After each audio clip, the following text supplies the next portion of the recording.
Okay guys, so I got a new gecko today. Here's its tank. It's big Exoterra, has this cool Exoterra light, and then there's tons and tons of plastic plants and a little bit of substrate, some cork bark, some cool stuff, things that I would never buy.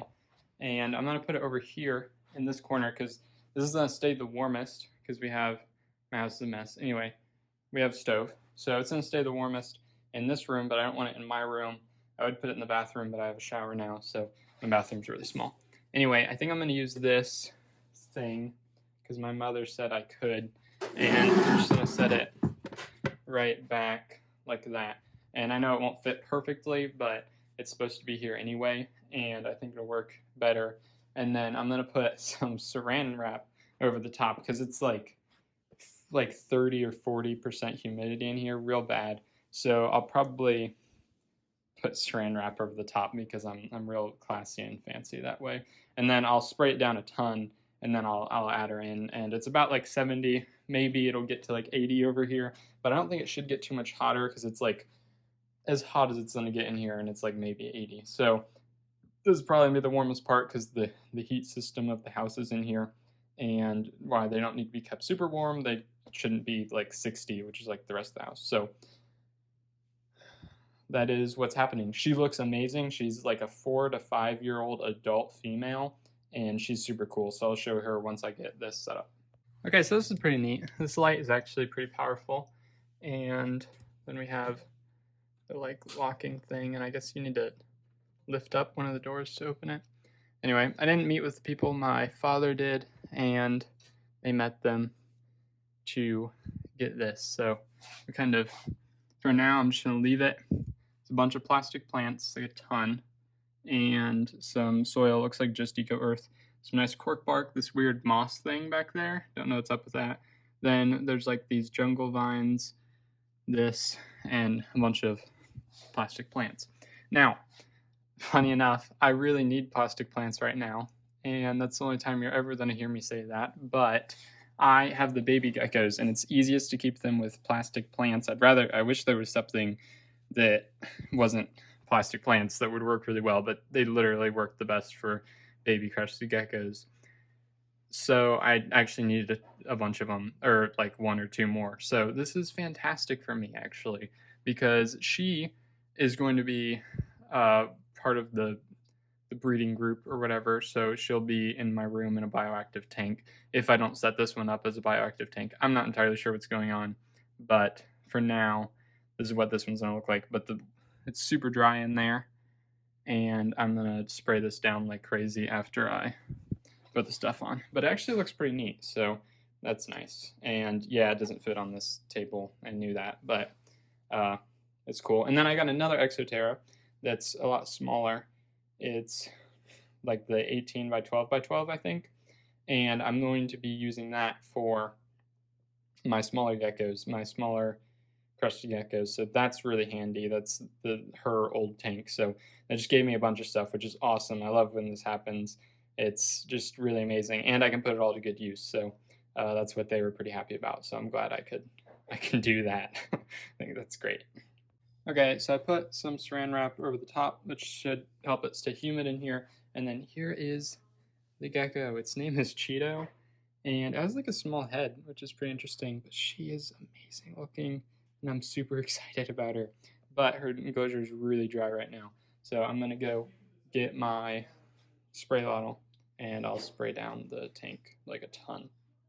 Make it very wet.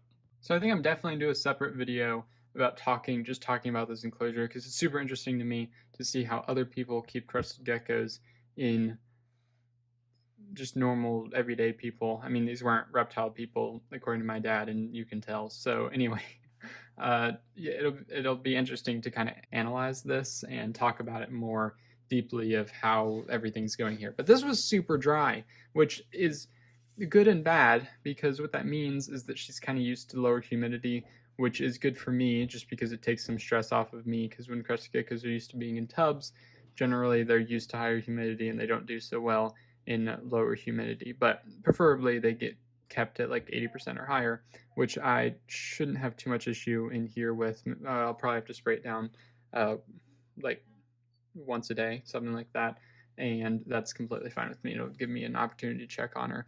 But I'm looking at this and I'm like, where does she then hide? So it's going to be really interesting to see where she decides to hide, because if I'm like positive she's not going to be up anywhere, like maybe up there. But the problem with this, there's no background, which is fine, and that's completely doable in an enclosure. Like, you don't need a background, but what it provides is security. So to me, it like makes sense because it's kind of like a hide all the way up the wall. So then you can kind of like, they have security and they have that backing to kind of have some type of dark area type of thing rather than feeling completely up in the open.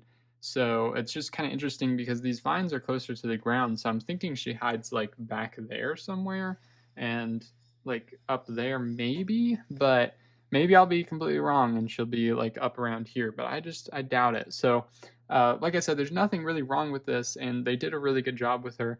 And there she is. She's so cute. Anyway, there's no like criticizing here. There's just kind of analyzing and seeing what went, how things went here with everything, which was super interesting to do with turtles when I took in turtles, and now I'm really excited to see how many people need to find crested geckos home, because crested geckos are not like the most common of pets, but they are really common enough that people are willing to like enough normal people are willing to give them away once they're moving on to other things. So that's kind of what's happening here. And now the substrate is moist, so that's good, but it was like super dry. So I'll definitely be spraying more, but for now, I think this will be good. And now let's add her in. So just kind of exploring here. Let's see what her temperament is like. And I think she's super chill. What they said is that she never really fires up, so they couldn't get like a fired up picture of her. All right. So she's just really chill from what I've been told. But she eats on her own. She only eats Repashy. They couldn't get her to change on anything else, so I'll just have to buy Repashy now. Not a big deal. I kind of wanted to try it with my other geckos anyway. So I'm just going to pick her up. Ooh, yeah, she's nice and big. Wow, she's so cool. The colors are so amazing. Like, she's so light on the back. That's so weird. And her head just seems so small. But maybe I'm wrong. I don't know. The babies are probably disproportionate, and I'm probably more used to them at this point. I see them a lot more. So there she is. I'm not going to handle her too much because I don't want her to freak out or anything. But she's super neat. I'm just going to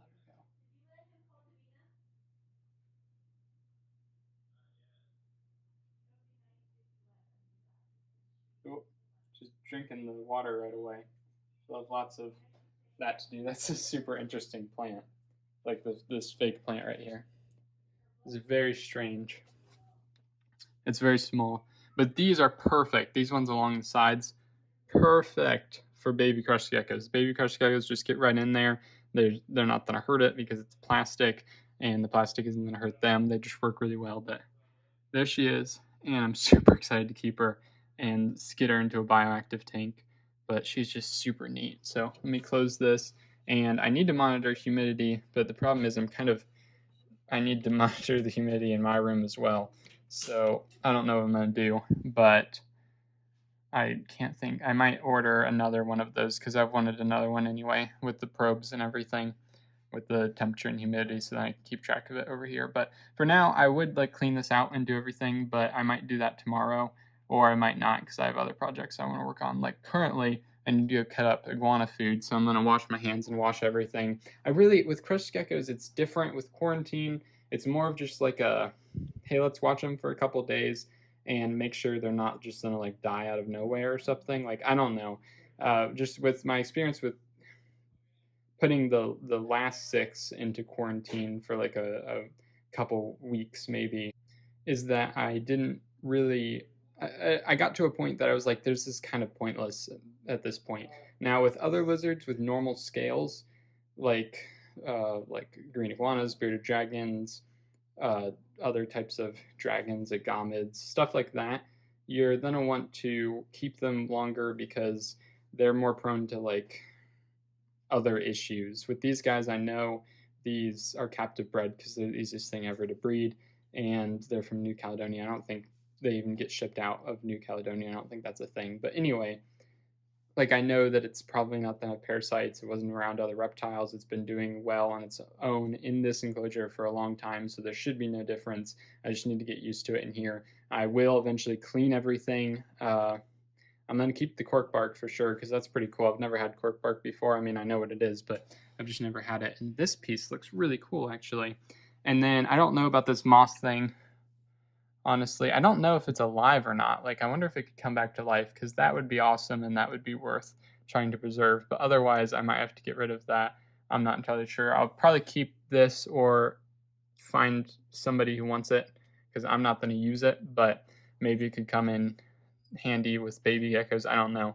But a lot of the plants, I'll probably keep these ones that are really great. And then I will, again, set her up in a bioactive tank. So I'm not going to just start taking stuff out of her tank. I'm going to wait till I get her set up and stuff first. But I'll probably go through and clean this, set her up with my substrate, clean everything, and then set her back up in this same tank and everything just after it's been cleaned and has all my stuff. And then I'll kind of leave her in here for a while. And then when I eventually transfer back to my room, I won't have to worry about anything. She'll actually already be good to go with that. So that's all great. And I'm excited about the other tank. I'll clean that as well, but I'm really excited about that. So I was wrong. I thought that she wouldn't be here, but here she is. And I forgot that there was like windows here and that would provide light for her, so that's good. If I forget to turn on or off this light, then she'll have or if I forget to turn on the light, then she'll have the natural light from the windows here. But she's just hanging out in that back corner.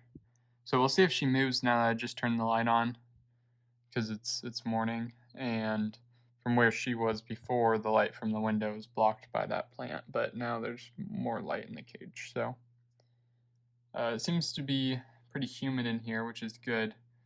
Still, not even all the dirt has become wet or moist or whatever, which doesn't need to be completely moist, but you know, to some extent. And then there was, when I first woke up a lot earlier, there's a lot like this on the front, you see? That type of thing. Well, actually, yeah, like that, but also like the front was like all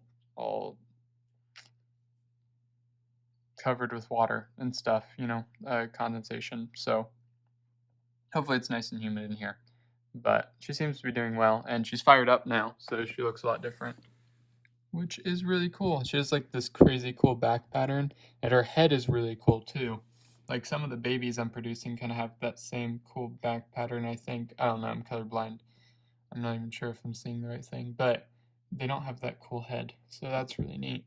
And I mean, when she does well and stuff, I hope to someday breed her with Linus, because I feel like they'll produce like crazy babies together, like with their both of their really strong, cool back patterns together would be like amazing. So that would be pretty interesting, I think. So that's going to be it for this video. I hope that you enjoyed the video. If you did, like it down below. If you have any comments or concerns, feel free to put them in the comments below. I haven't been getting to comments lately. I probably will in the future, but I might not. We'll kind of just see how that goes. And if you want more content, then subscribe, especially if you like this video, because I have more videos coming out on this gecko, who I ended up naming Pamela. And I've had her for many months now, as of editing this, but as of what you just saw, that was like many months ago. And there's a sequence of events that have happened since then that I will be releasing in the future, so subscribe for that. Have a great day.